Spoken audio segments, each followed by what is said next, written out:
Namaskar, brothers and sisters, ladies and gentlemen, students, scholars, teachers, trainers, professors, professionals, listeners, learners. The most honorable President Prime Minister Modi ji, respected ministers and managers, Honourable doctors, directors, all my dear friends, I heartily, cordially welcome all of you. It is really nice time, nice place, nice section. We are appreciating the different contents of our holy cultural land of the world.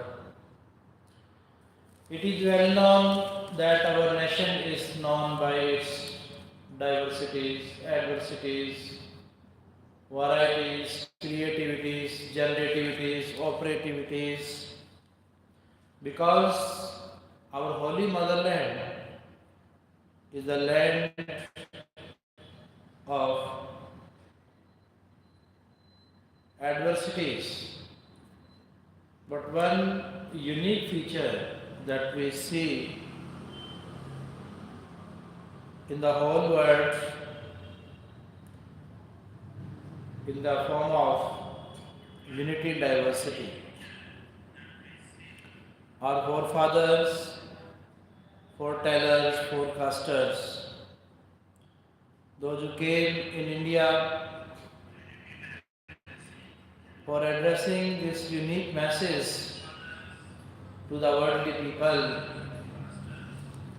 without any discrimination. There is no discrimination on the basis of caste, color, creed and language, but all are equally treated and accepted constitutionally. Naturally, our country is made by the great men, freedom fighters, free thinkers, philosophers, psychologists, numberless martyrdoms, sacrificial bodies, born in India, and they addressed, advocated, appealed to the worldly people for its oneness, equality, unity, peace of mind, tranquility of heart. It was the message of our forefathers.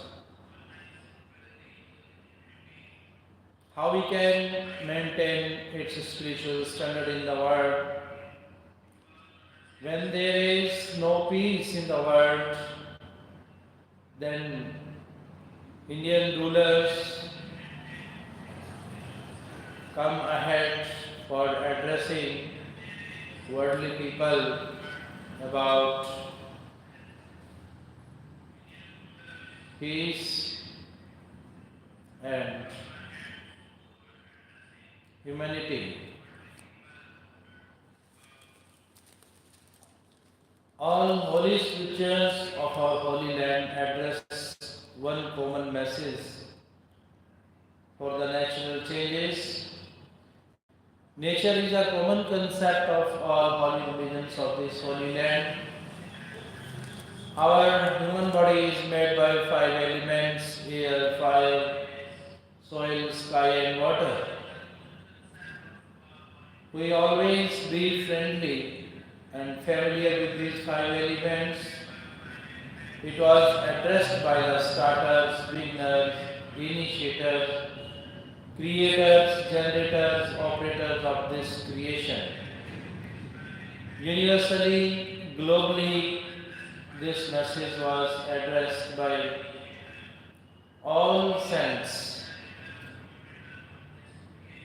those who sacrificed their whole life for the truth, science to spirituality, language to literature.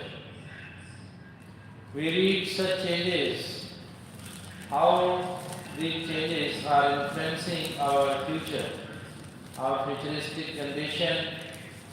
We must spend maximum time for meditation, yoga, pranayam, asanas that can keep us fit and fine for all the directions of life.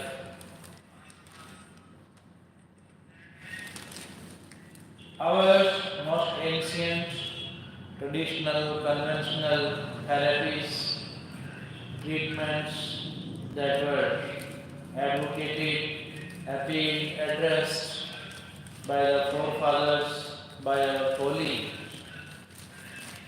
freedom fighters, they addressed us to do yoga, meditation, pranayam. Early in the morning between 2 to 5 is the best time to do for the humanity. Let us go through what is happening around the world today. Smoke, a mirror to society.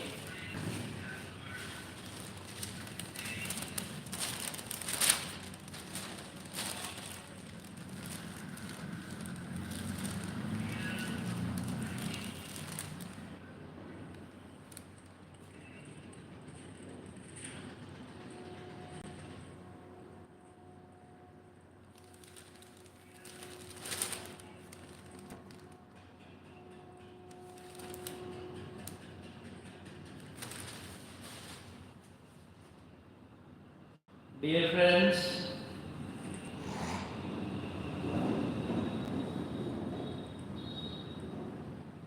what is the importance of education today? How education can bring visionary, revolutionary change in the world? It is possible by maintaining equality, oneness and unity in the world. The Banaskantha firecracker factory blaze in Gujarat killed 21 people. Out of the 24 in the building, among them 8 children, while the state and central governments responded quickly with an announcement of aid and the arrest of the owners. The factory was operating without a license to manufacture.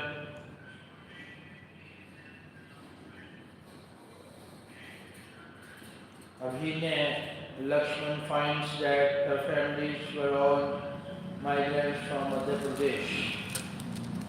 All could hear were continuous explosions and screams of people. I rushed into the factory to help, but all I could see was smoke. Chandra Singh Naik, 44, from Sandarpur village in Madhya Pradesh is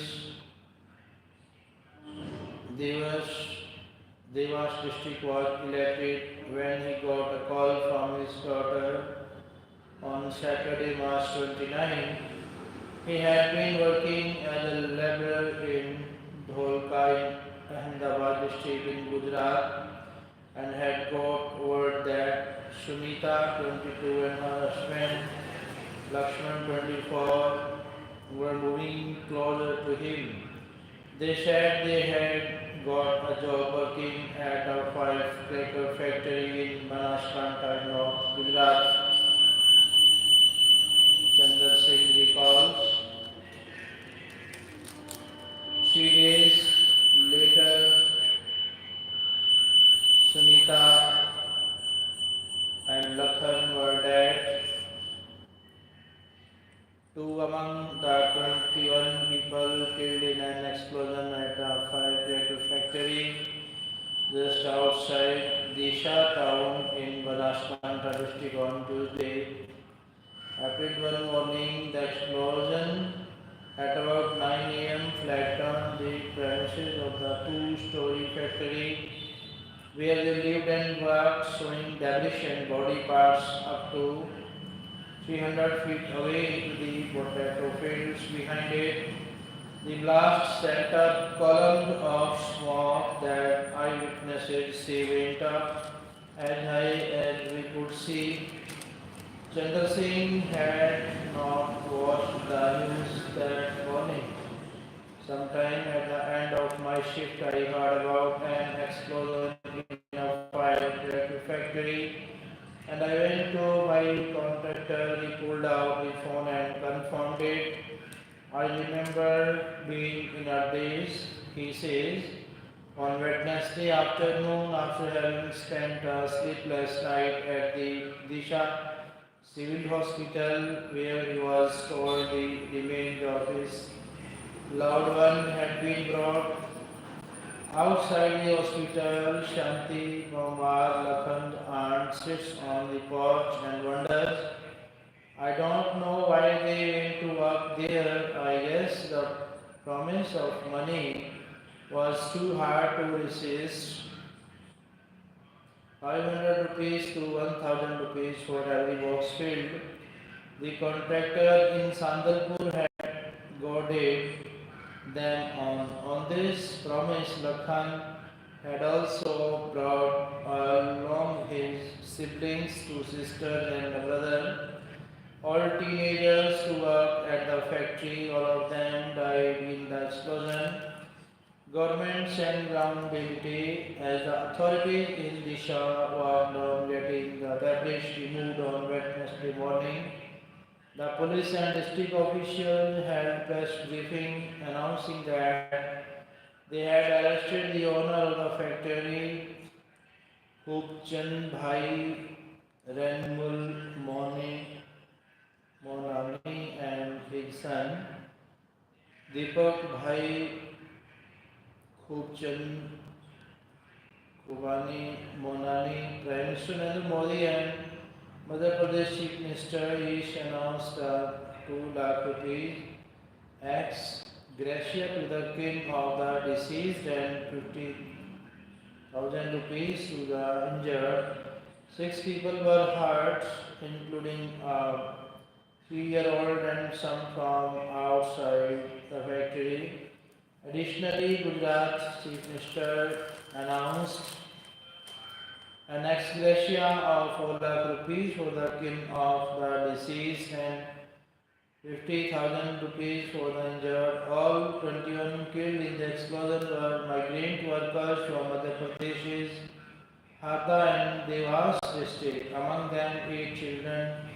The youngest of who was 3. There were 24 people in the building working and living together, while the remains of 90 victims have been identified.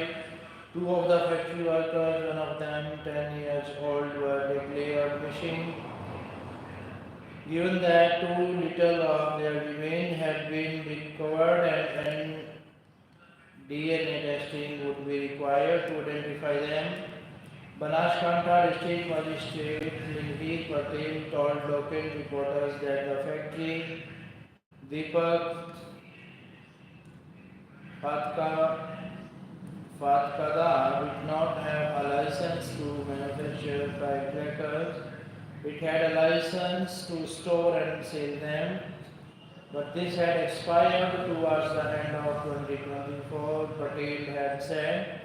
The police declared that they had found aluminium powder and yellow dextrin at the factory, both used for making explosive substances, concluding that these materials had likely caused the explosion to be as massive as it was. In the first information report FIR registered by the police, the local revenue officer had said that the factory had no fire safety equipment.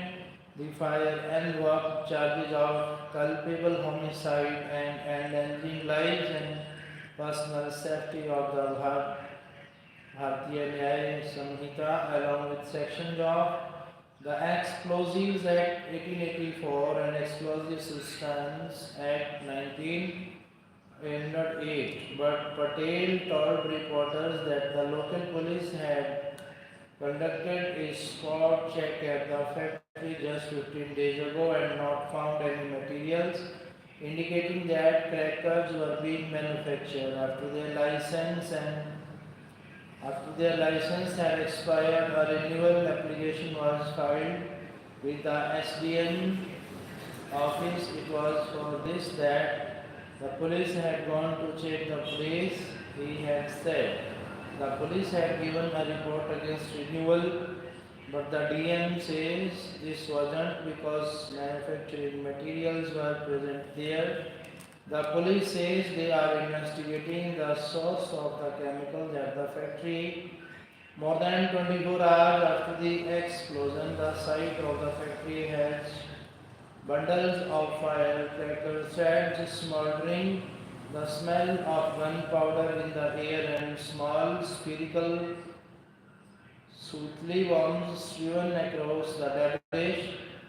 Civic authorities are at work with earth movers and investigators take stock of whatever is left of the factory located in a row of warehouses. According to latest available data on accidental deaths compiled by the National Crime Records Bureau for 2022, India had seen 60 incidents of fire at factories where combustible materials like crackers and matchboxes are made, leading to 66 deaths and 32 injured people. The highest number of these incidents were recorded in states like Tamil Nadu 18, Bihar 9, Jharkhand 9, Uttar Pradesh 9 and Rajasthan 9. First responders, the morning of April 2 was like any other weekday at the Majirana household in the Gujarat Industrial Development Corporation area outside of Disha railway station. Babu Bhai, Mabal Bhai Muzirana, 32, had started the day getting his children ready for school as his wife and mother prepared to attend the farmland they have been working at all their lives. Across the road from Mazirana's home inside the Deepak Fatkada factory, Rajesh Naik, 22, was getting ready for the day's work. The work had been familiar to him. Just ahead of Holi this year, Rajesh had worked at the same factory for 17 days, allegedly making firecrackers. The children were still asleep on the upper floor.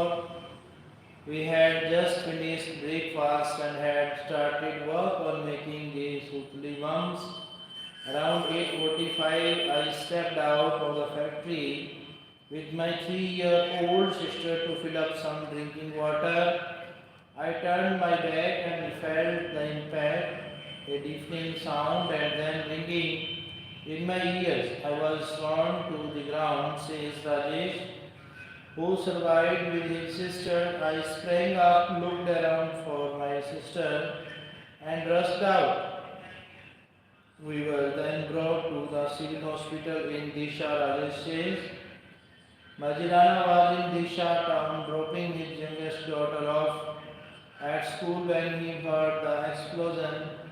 I saw smoke rising, and though it must have been an electrical pole that caught fire, so I rushed back home. As I got closer, I realized what had happened. We know it was a firecracker go down, but did not know what work was going on there. Mazirana said his mother, Moriban, was at home when the explosion occurred. I had never seen something so terrible. The smoke went up so high, she says. All I could hear were continuous explosions and screams of people. I rushed into the factory to help, but all I could see was smoke, says Mazirana, one of the first people at the scene. Just as the smoke cleared, I sighed, corpses everywhere and body parts. It was horrific. He says he began clearing out whatever he could. I brought out about 11 bodies from inside the factory. The other farm laborers in the area also helped. We put the remains on a tractor from where the ambulances took them away. One by one, he says, as the hospital authorities were making sense of the remains that were arriving throughout Tuesday, confusion and chaos was brewing as the family members started arriving there from Madhya Pradesh. Confusion around bodies. I reached the hospital around midnight. Children, Chandra Singh says, adding that he and other relatives were asked to wait in the hospital lobby all night. We did not know where the remains were. We did not even know for sure that our sons and daughters had died because we had not seen their bodies. He says, I don't know why no one would talk to us or give us any details.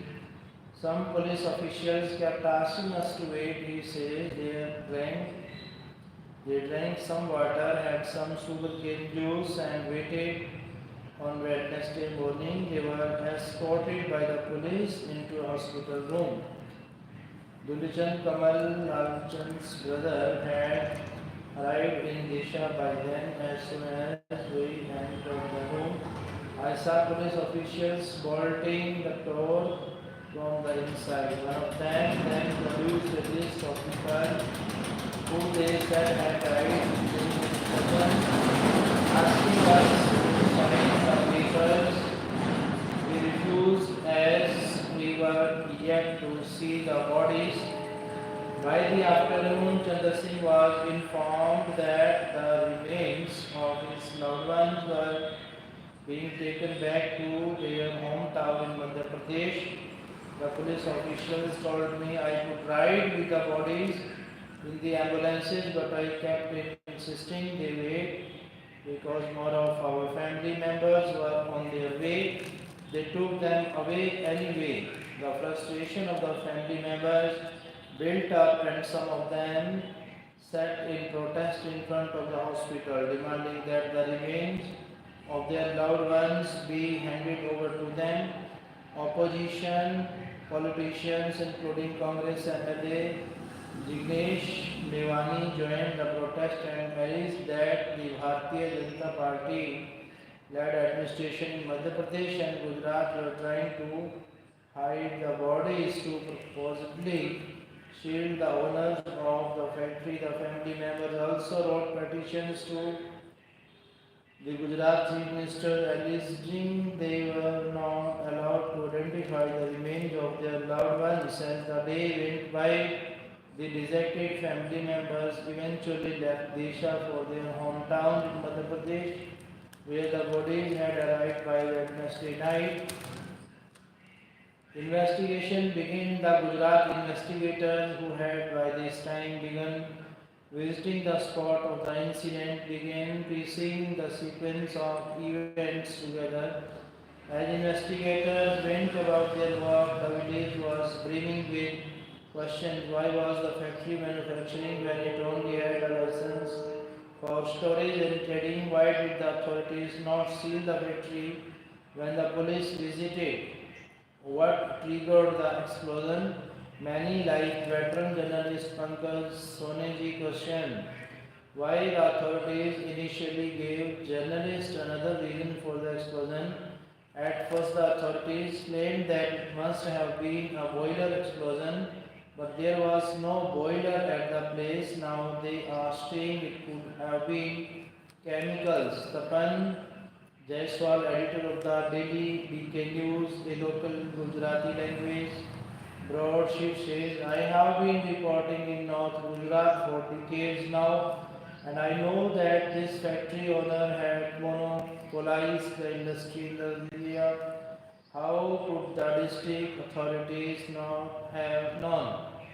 He says it was the initial reportage that forced the Gujarat government to set up a special investigation team with officers from Gandhinagar to probe the incident. If this factory had been running in this area for so long, it would not be possible for the local police to investigate it fairly.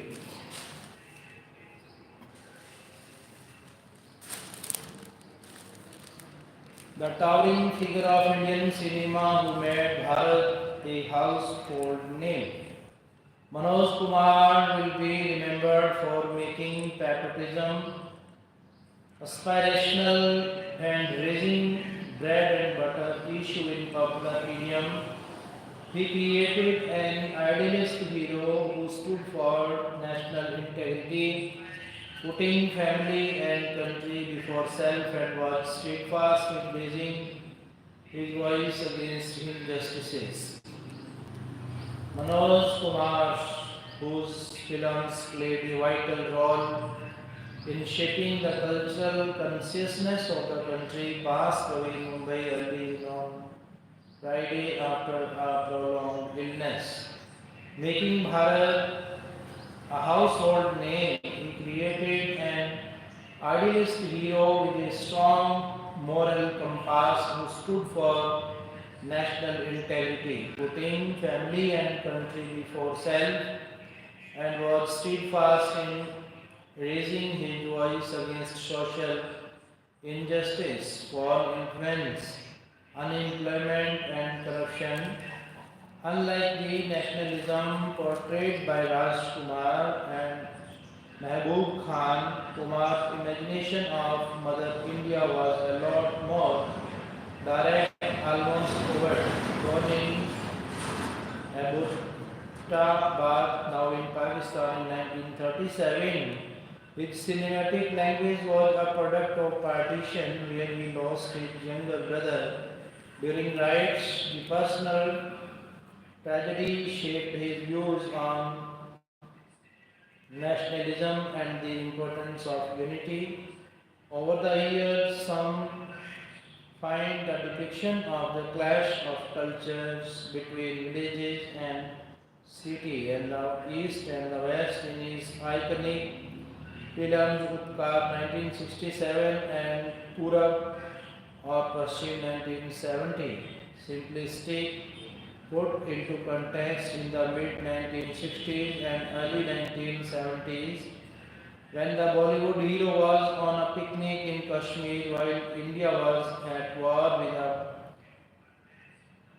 belligerent neighbor. Kumar made loving your country an aspirational idea. He made sure 1972 for the rights of the migrant worker, espoused communal amity, and kept issues of roti, kapra or makan 1974 relevant at the box office in a poetic fashion. Global anthem songs like मेरे देश की धरती सोना उगले and Bharat का रहने वाला हूँ, भारत की बात सुनाता हूँ became global anthems and inspired a generation, including Prime Minister Modi, who paid a rich tribute to Kumar. The alarm for reviving the golden bird period and the bugle call for being vocal for local, which the ruling dispensation, find their echo in Kumar's universe. The filmmaker was the first recipient of the Dada Saheb Phalke Award after the NDA government came to power in 2014. Kumar had a way with Prime Minister at the cusp of the emergency. Kumar depicted the youth's growing illusionment with the welfare state by racking up issues of unemployment and rampant inflation. in Roti Kapda Aur Makan, where the song Mehengai Maar Gayi won him the eye of Indira Gandhi's bureaucracy. Before that, when Kumar found his voice with Shaheed 1965, the ghost moving cinematic depiction of Bhagat Singh's life, he caught the eye of then Prime Minister Lal Bahadur Shastri.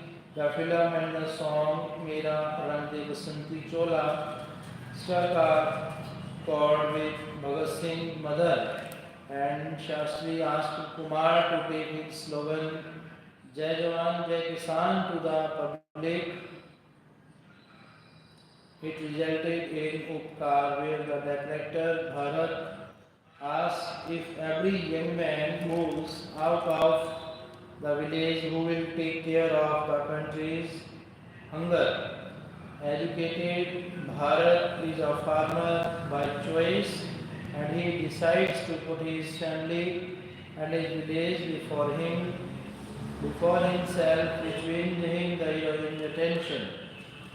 Romantic hero born as Hari Krishan Goswami, Kumar picked his screen name from Dilip Kumar's character in Sabnam 1949, inspired by the Spain. He started as a romantic hero after an uneven start.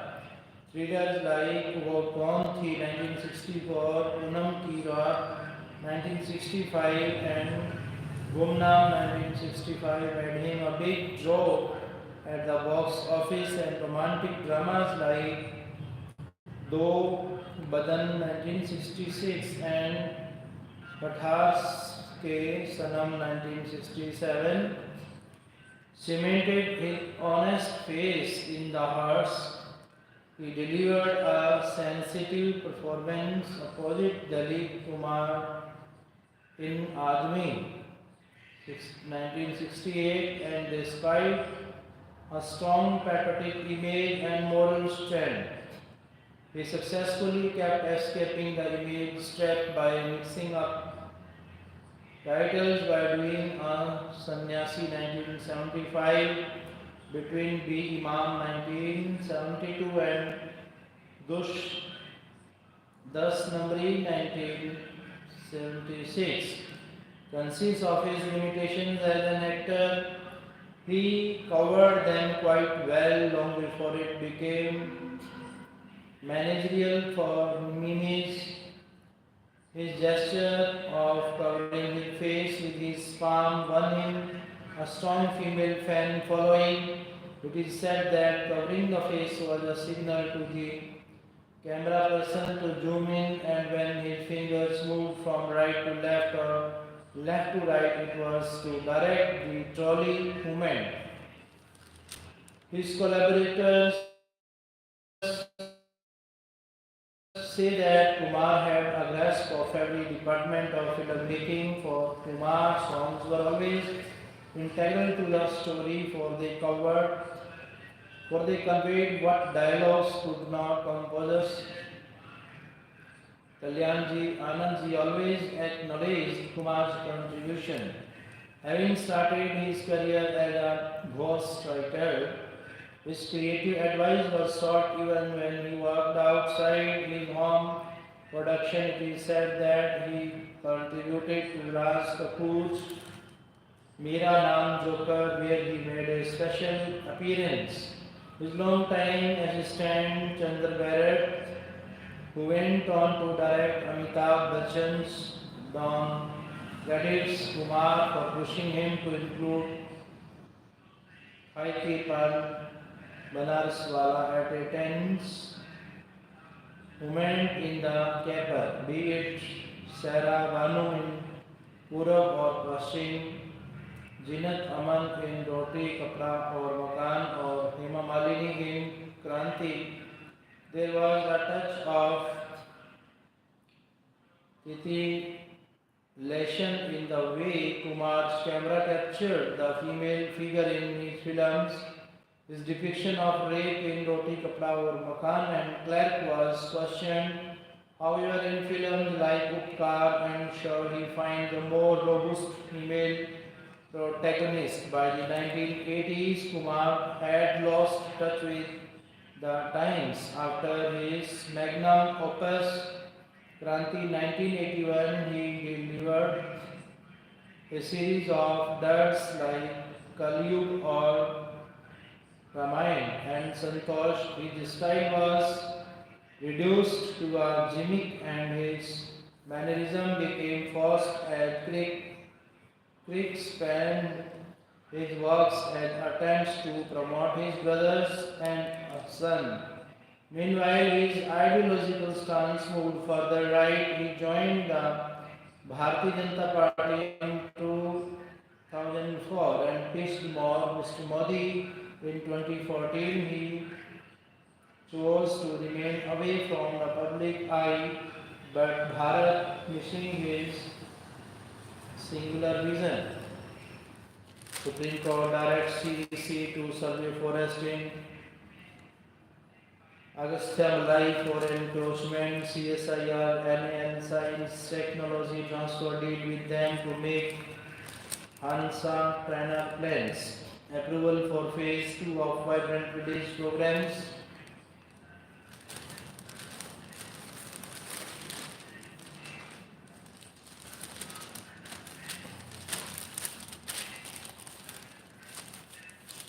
Manipur crisis, Cookie Joe meeting civil society groups to meet in Delhi today. Union Home Minister Amit Shah says both the community should understand that dialogue down the way forward and the center is not in favor of continuing President's rule. Previous attempt to discussion on October 15 last year had failed. For the first time since ethnic violence erupted in Manipur in May 2023, civil society groups from Kuki, Jo and Mati communities are set to hold a dialogue on Saturday at a meeting organized by the Ministry of Home Affairs in Delhi.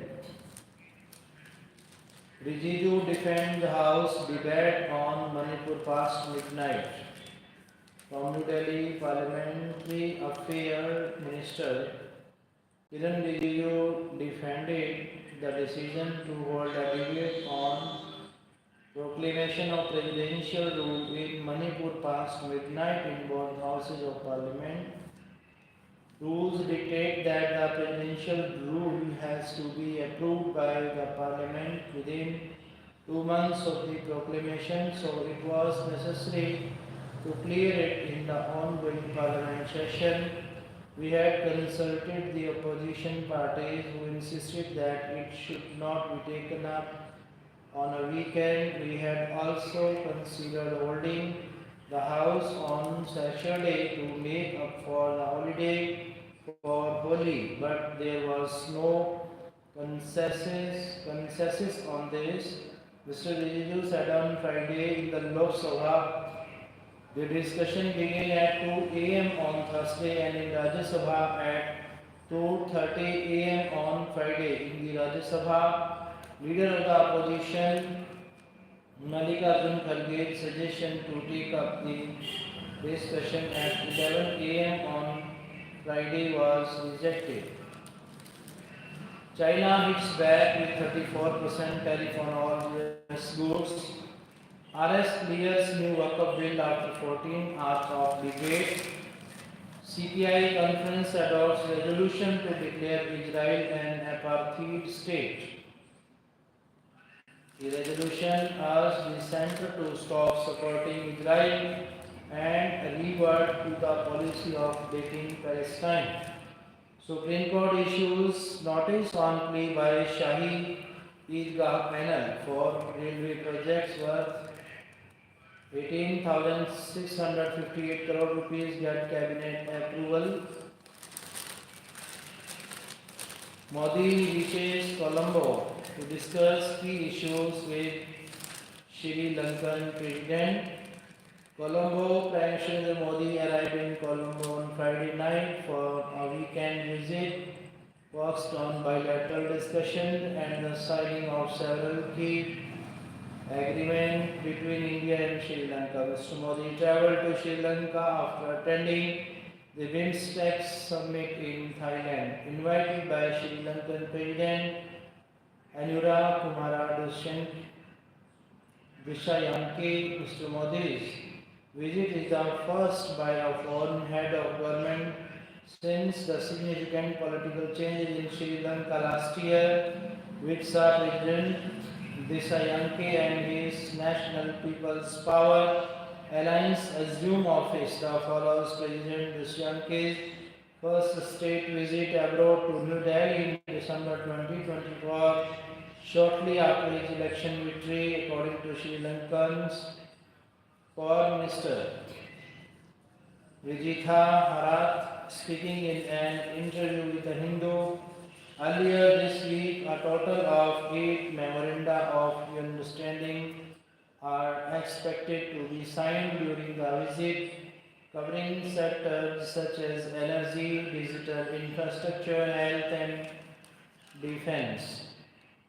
Ties never been better. Indian High Commissioner to Sri Lanka Santosh Jha remarked to local media that bilateral ties have never been better. He added that Mr. Modi's visit aims to build upon the very comprehensive joint statement adopted during Mr.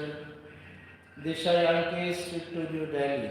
The Prime Minister's official engagement began on Saturday, April 5, accompanied by External Affairs Minister S. Jaishankar, National Security Advisor Ajit Doval and Foreign Secretary Vikram Misri. Mr. Modi will receive a ceremonial guard of the honor at Independence Square in Colombo. This will be followed by bilateral talks and the signing of agreement at the Presidential Secretariat. Sources in Colombo indicated that Mr. Modi's schedule on Saturday also includes meeting with several opposition political figures, including representatives of the Tamil community on Sunday, April 6. Mr. Modi is scheduled to travel to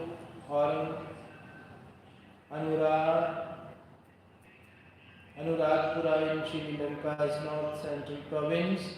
Key topics expected during the discussion include ongoing economic cooperation, Sri Lanka's debt restructuring efforts, potential Indian investments, and the sensitive long-standing fisheries conflict affecting Tamil fishermen from both Sri Lanka's northern province and Tamil Nadu.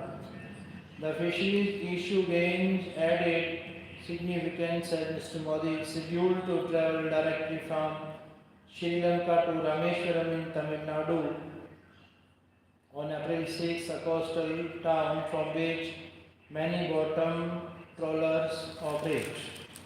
Delhi High Court questions Wikipedia's neutrality on AI base. Modi Yunus discussed border minorities. China hits back with 34% tariff on all US products. US revises tariff on India downwards to 26% from 27%. Rajya Sabha clears new Waqf bill after 14 hours of debate. President withhold assent to anti-meat bill.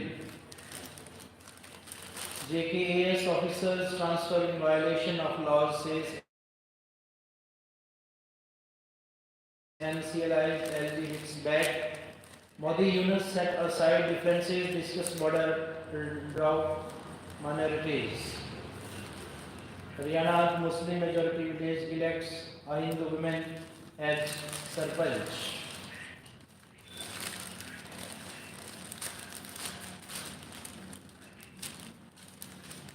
Salman Khan's socio-political statement lacks sting.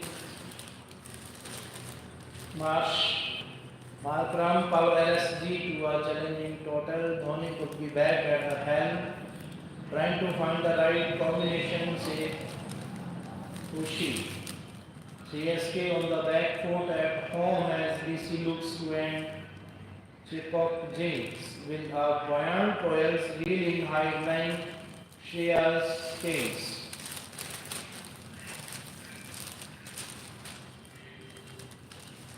Indian Open to witness big names in action. City faces United States from London. Liverpool marches towards title. Lewandowski, Morata, dual fueling tight. La Liga race from Barcelona. Saptak Talwar wins his maiden title at Adani Invitational. Neeraj headlines filled for star-studded event. World Athletics, the sport's governing body, has granted a category of status to the event which will be held in Panchkula, though it does not list it as part of its continental tour.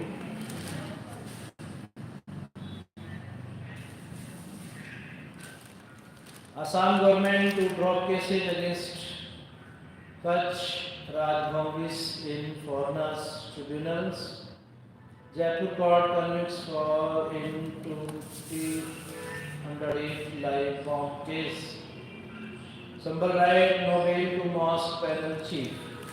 1984 riots, ex-DSGMC chief records statement against the district titler. Protest at Pune hospital over death of a pregnant woman denied admission. SFI activist torture case, Calcutta High Court pulls out police. Vidarbha, the making of a modern day domestic cricket giant.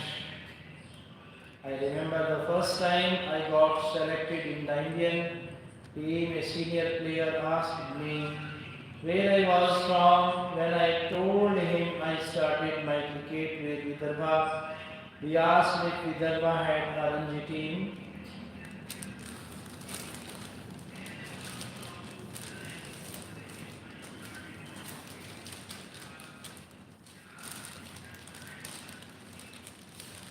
Can't fill vacant school post in 3 months, WBSSC.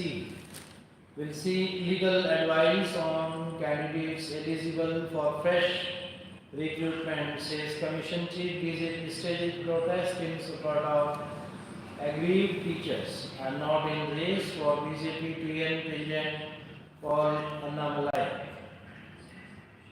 Coimbatore BJP Tamil Nadu President K. Annamalai on Friday said he is not in the race for the election of next chief of the state unit. Waqf bill will help protesting residents of Munambam to reclaim their rights, says Gopi. More leaders quit over JD Sport bill.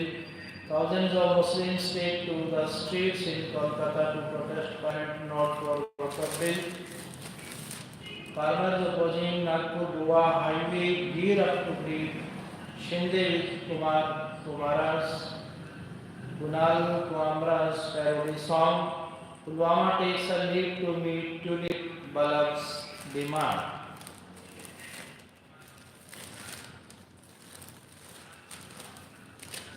The curious case of Yuki Tsunoda, how driving talent is assessed and perceived. Once deemed not good enough for Red Bull, the Japanese driver has replaced Liam Lawson after just 2 races this season. Will the 6-time Constructors champion offer him a longer rope than it gave Lawson, even as it faces a critical period that could define its immediate future?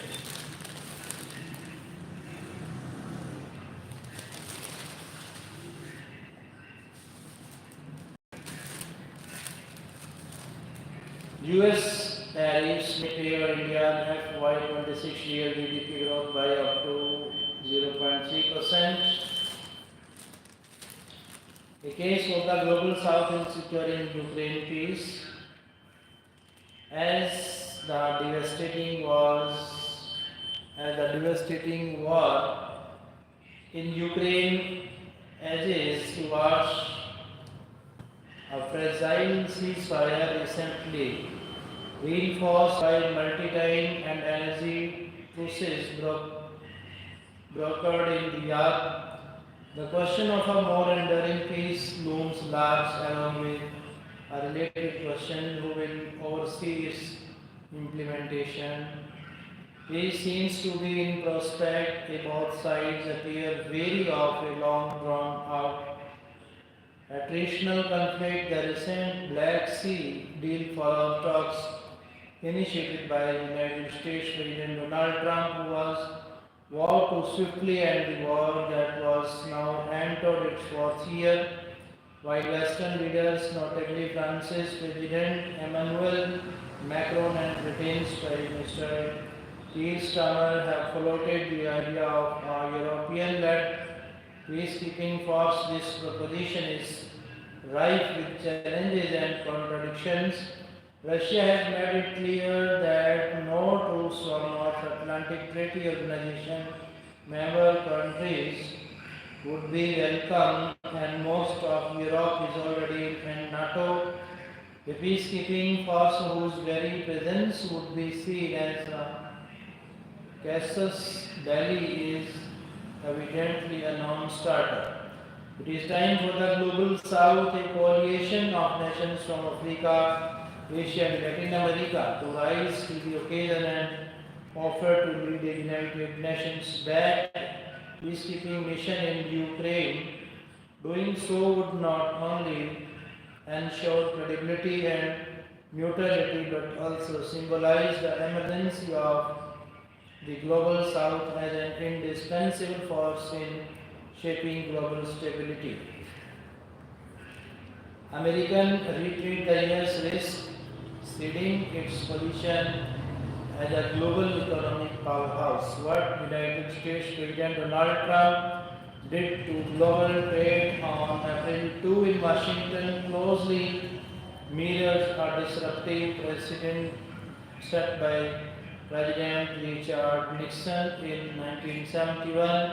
On August 15, Nixon stunned the world by announcing the temporary suspension of the US dollar's convertibility into gold. This effectively dismantled the Bretton Woods framework that was worked out quite unilaterally in 1944, which led to the setting up of the World Bank and the International Monetary Fund, and provided an anchor for global currency stability, an avenue to address balance of payments crisis, and to finance the reconstruction efforts of former colonial powers. Though announced as a temporary move, it became permanent and upended the global financial system as nations reckoned with a new era of financial market volatility. A people still waiting to move out of the margins. International Transgender Day of Visibility, which is observed on March 31, highlights the challenges that transgender individuals face. Despite legal advancements such as the Transgender Persons Protection of Rights Act 2019, social stigma, economic exclusion and discrimination persist. There are barriers to education, employment and health care. Workplace biases and financial discrimination hinder economic empowerment, while bullying and unsupportive environments restrict education. Healthcare system fail to address transgender specific needs, worsening marginalization. True inclusion requires strong policy implementation, anti-discrimination enforcement and societal change. Governments, business and communities must ensure financial inclusion, equal opportunities and support, fostering empowerment beyond mere visibility. Taken to task, the Supreme Court is right in pushing speakers to act decisively on defections. The issue of defections in legislative assemblies has become a vexed one in public life in recent years. Ruling parties, Bharatiya Janata Party in particular, have adopted an unabashed approach to augment their legislative support by increasing defections, a commonly used modes operandi used egregiously in Manipur in the late 2010s and later in Maharashtra.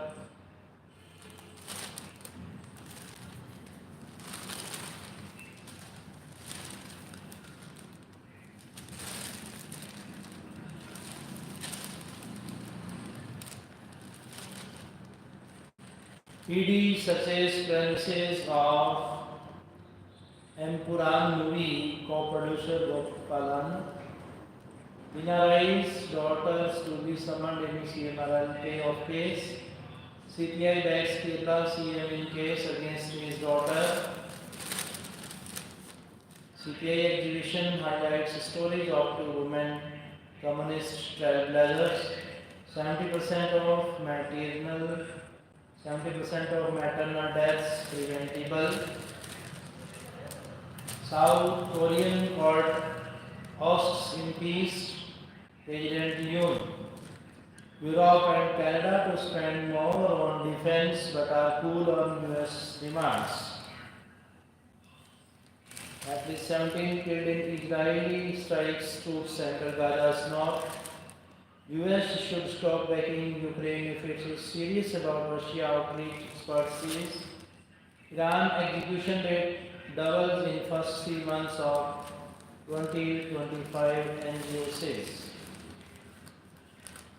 Bihar to host Fellow India European League.